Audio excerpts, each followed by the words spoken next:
Hello guys, and welcome to day 10 of the 12 days of Pokemon Memories. Today we'll be wrapping up Gen 3 and going over the original games, Ruby, Sapphire, and Emerald.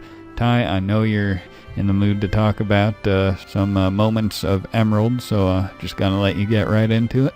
Okay, well, I will first actually start with Ruby, since you and I both had that game, and so we can share some things about that, but then I will talk about what you have alluded to. Okay. So with Ruby, honestly, my favorite memory is, and I guess it'd be true with Emerald too, but the Reggie Pokemon, like how you had to go about finding the Braille messages and going in to unlock them. Like it felt like a cool adventure, like this ancient civilization like had them locked away and you had to go through all these things to get them.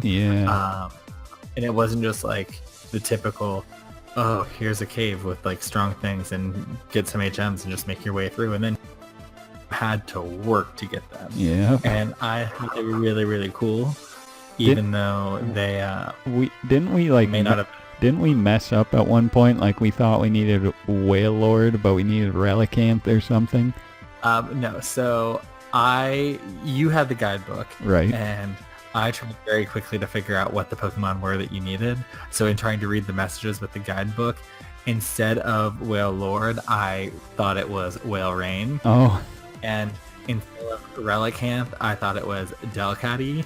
Yeah. Yes, I got both of them wrong. So that was entirely me though, and you just trusted that I knew what I was saying, which was not the case. So what about you for Ruby? Well, like you said, the guidebook, like that's a whole like memory in itself. If I might take some pictures of this guidebook. Like I still have it. I don't really use it anymore, but it's still around. The pages like disintegrated into. Yeah. But oh man, this guidebook, I can make like an episode on this book in itself, just like some of the stuff Ty and I used to look up in this bad boy. But like this guidebook was incredible.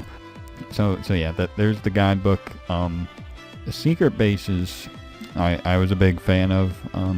I fondly remember trying to wake up Saturday mornings to get to the sale on the department store in, I believe, Slateport City. They had secret base items for sale. There was also a guy in one of the Pokemon centers. Like if you mixed records with someone, it would swap who the guy was.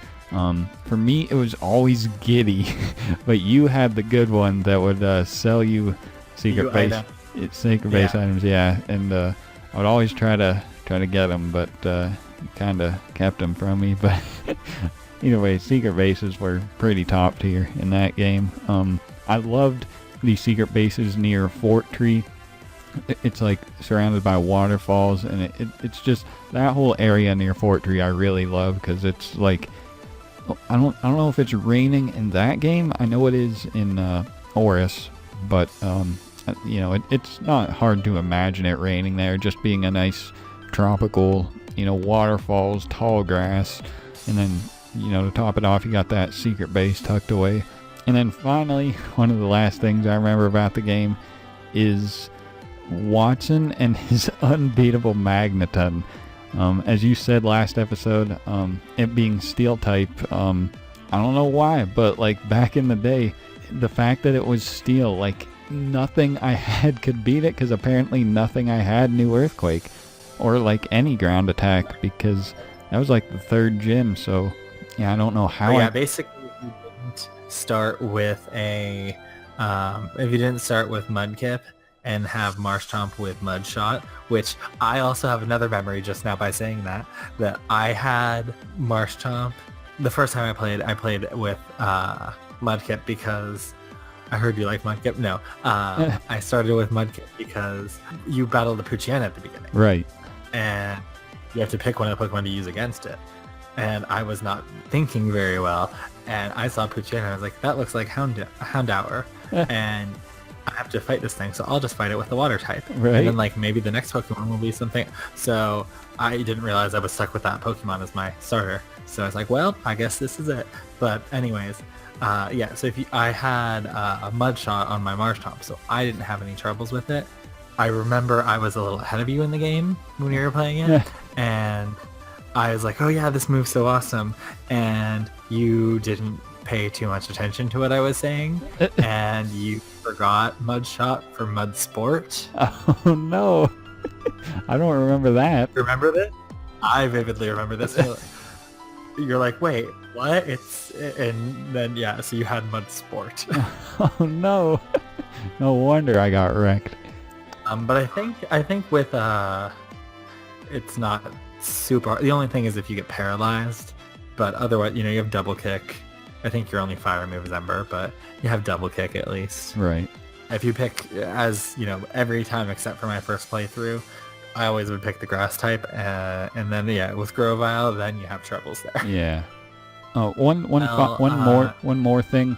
I just fondly remember playing the games.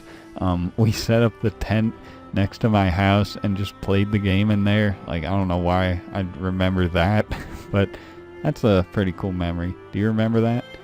Do you remember that? Yeah, I mean, I remember playing this generation a lot. Yeah. I was the only one who had Emerald. I will share my Emerald memory, which, as we have mentioned before, was the Battle Frontier. Honestly, they could make that a game itself. If today they were like, oh, we're going to do DLC for whatever Pokemon game. I don't care if they said they were going to sell you DLC for Pokemon X and Y right now. It just was added on the Battle Frontier from Emerald, just that same setup. I would buy it. It was crazy. So of course you had the Battle Tower, who, fun fact, well, as they call that in the anime, the Frontier Brain of that, but it's Annabelle. Who? Annabelle. Oh, from the Looker's mission? Yes. Okay. So she's the one who's in charge of Battle Tower in Emerald. But then you also have the Palace, who was run by Spencer, and in the anime, he's the guy who has the Venusaur, when Ash's Sceptile just is like, oh, I don't remember how to use attacks. And then there's the Battle Factory with Nolan. He's the guy who has the Articuno that Ash's Charizard fights and is really cool. Okay. I understand this has turned more into anime because discussion than the Emerald battle, because honestly, though they were super cool, like they were too tough for me back then. Like you legit had to like EV train, like I breed, and I was not the one for that back in the day. Obviously much easier now, but those games it was like good luck. A 31 IV Mon. A 31 IV Mon at all was like impossible to find, let alone 6 IVs. So I was not. I wasn't. Yeah, no, not me.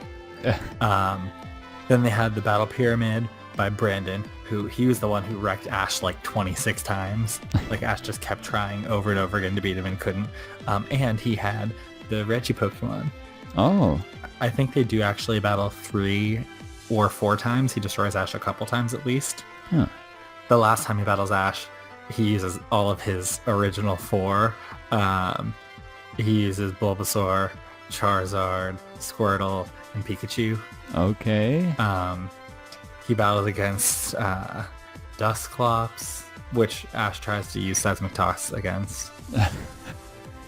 And what are the other things? Oh, there's the Battle Dome with Tucker, and that one Ash has a double battle with like Corpish and Hello or something, but it's against like an Arcanine and a Swampert. Okay. It's a pretty cool. These are like, I would say until just watch. I mean, I know you haven't, but you should watch that part of the anime. Those are some of the coolest actual Pokemon battles we've had in a long time. Okay. Like they did, honestly, I would say with the exception of like the X and Y anime, these are like the best, maybe like finale battles in the Diamond Pearl arc were pretty awesome, but all of these battles were sweet. Alright. That's everything I have to say about Emerald and Ruby, and then the Battle Frontier anime apparently. One thing you reminded me, doubles were introduced here. I guess abilities were too. I remember at first I kind of liked doubles.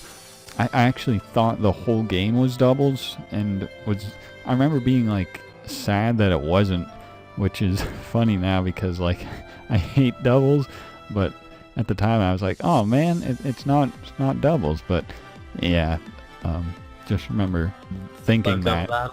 I love double battles, and abilities being added were cool, except for the abilities that all wild Pokemon that are grass type or poison type always have, which is touch me and you will be statused. Facts. But, you know, it could be worse. At least Sturdy wasn't what Sturdy is now. Big facts. For all wild Pokemon ever. Alright, well, this episode's been a long one. If you stuck with it through us, thank you.